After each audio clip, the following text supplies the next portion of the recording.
tonight is yours truly, Abelardo Hernandez.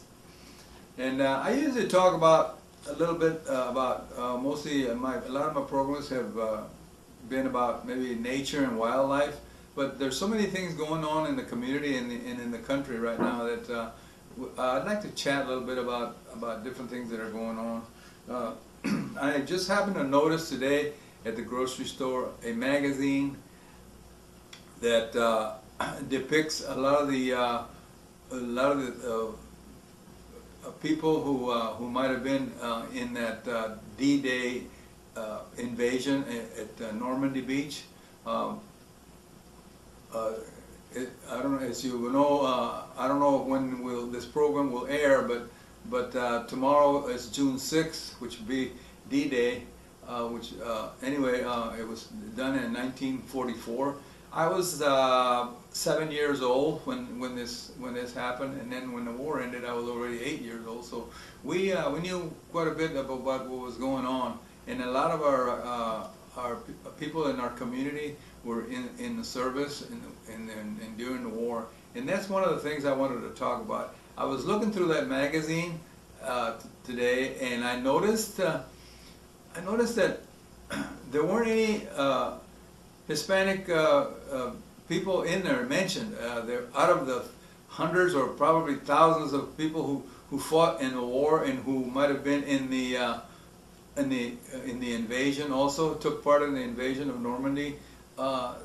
They never mentioned any Chicanos or Americans of Mexican descent, and I know that for sure that even in my neighborhood there was quite a few kids that joined the army during the war, and then in my hometown in El Paso, Texas, too, there was a lot of people who might have been, and I know for a fact that my wife's uncle too, he was in there. Now there was a lot of, like I said, a lot of people who were never, I don't know if they're not sought out to be interviewed, or they just don't try to find any of these people. So that's one thing I wanted to comment on about how they are being omitted from a lot of these things that go on during the news. And I also noticed that very few Mexican Americans also went on these honor flights. I know that a lot of them who went might have been maybe Korean veterans from the Korean War, but very few from the Second World War. And for now, I'll switch.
came to my mind over the week was we would like to talk a little bit about fate.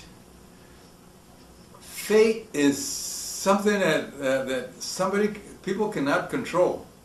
It's a very, very mysterious kind of thing. I was just thinking about my own family, my own ancestors. Around 1910, there was a revolution in Mexico, and that's about the time that my father's father passed away. He was only like 32 years old, and my father was 5 years old. So, and then you wonder, what if? So, what if his father had not passed away? What would have happened? Would he have ever come to this country, or would he have stayed in his own country and had his own future over there? And you keep thinking about these things, that what could have happened, even in your own person. So, and then my mother's father also passed away in Mexico, so she might have also not been able to come to this country. Like my father, he was 5 years old when his father passed away, and I don't think he even had any idea that he wanted to come to the United States. And if his father would have been alive, because his father had he had a future in Mexico, so he might have not come at all, and his whole future would have been something different. Maybe I would have never been where I am today, or never been married, or had a family, or he himself would have not had a family, because he did not meet my mother, even though they were from the same hometown. He did not meet my mother until they were here in the United States. So all those kind of things have a lot of strong meanings, because you start thinking about what if something would happen. And my dad might have been able to have a better education, because his father passed away, and he and his brother had to go out and kind of look out for the family. But it's a very very mysterious kind of thing to think about. And I'd like for all you people out there to start thinking about those things. How we're going a certain way in life, and all of a sudden something happens, and then it changes, and then we end up doing completely something different, and changes our life altogether. My father would have never been able to go and come to the United States, and he didn't. For one thing, he always told me that he had when he was growing up, he never, even though his father was already passed away, he never wanted to come to this country. But since he was real young, and a lot of the other people in his family wanted to come, so his mother had to come. He stayed in Mexico for a while, and then his mother was living in Texas. So his mother had to come and get him. He had to go back to Mexico and get him, and then bring him over to the United States. Then he had to work, even though he was like 14 years old. It was already close to 1920, I think it was, when he came. And the revolution in Mexico was still kind of going on. It was about ready to end, even though it didn't make any progress. People didn't make very much progress in the revolution. But anyway, he had to work right away, and then he had to help support his family. He had 3 sisters that they had to look after, even though the sisters were older. In those days, a lot of the women or the girls who came to this country, they didn't really work like the men did. And my dad's brother, he was a lot older, so he was already. It's things that. And then there is a big debate over a very big head in Covina, California. The issue is what to do with a giant Mexican statue given to the city as a gift. As Lee Cowan reports, it boils down to location, location, location. For more than 20 years, it stood silent sentry at a police station outside Los Angeles, a duty it neither asked for nor was intended. But weighing in at 7 tons, once this stone head was planted, most figured that's where it would stay. But last Christmas, the imposing visage ended up in this rather undignified pose at the city's maintenance lot. It's not particularly valuable, not like its 3,000-year-old cousins left behind by the Olmecs in Mexico. There was only 17 heads that we know of that have been found. The Covina head is just a replica, a very big, immobile, but well-intentioned replica made in 1989. The only reason it actually holds any value at all is because it was a gift, a present to Covina from its sister city in Mexico. But to Covina's City Councilman Bob Lowe, the head was a courtesy meant to educate and belongs at the local library. It's in the city yard, lying on a pile of sand, and that hurts. Latino advocacy groups agreed. And at a city council meeting last night, the head was at the head of the agenda. I don't think it would be appreciated at somewhere where it's kind of hidden. But the tale of how the head ended up ear down in the dirt isn't as unfeeling as it sounds. It was moved there temporarily to make room at the police station for a memorial to fallen officers. The head's new home is to be a park, one named, says Covina's mayor, after the Mexican city who donated the head in the first place. If somebody gave you a gift and you named a park after them, wouldn't you want to put that gift in that park that you named after them? All this attention for a statue meant to get people's attention. If you look carefully, you just might see it crack a smile. After all, the Covina head just made national TV. For CBS This Morning, I'm Lee Count in Los Angeles. I saw the smile, Charlie, and who doesn't like being on national TV? And it also reminds us what you do with your head matters. That's very true. But have you ever gotten a gift and somebody gives it to you and you go, thanks, what do you want me to do with that? Do you know me or even like me? What do you want me to do? You've gotten a gift like that. You receive them almost every day, don't you? From time to time.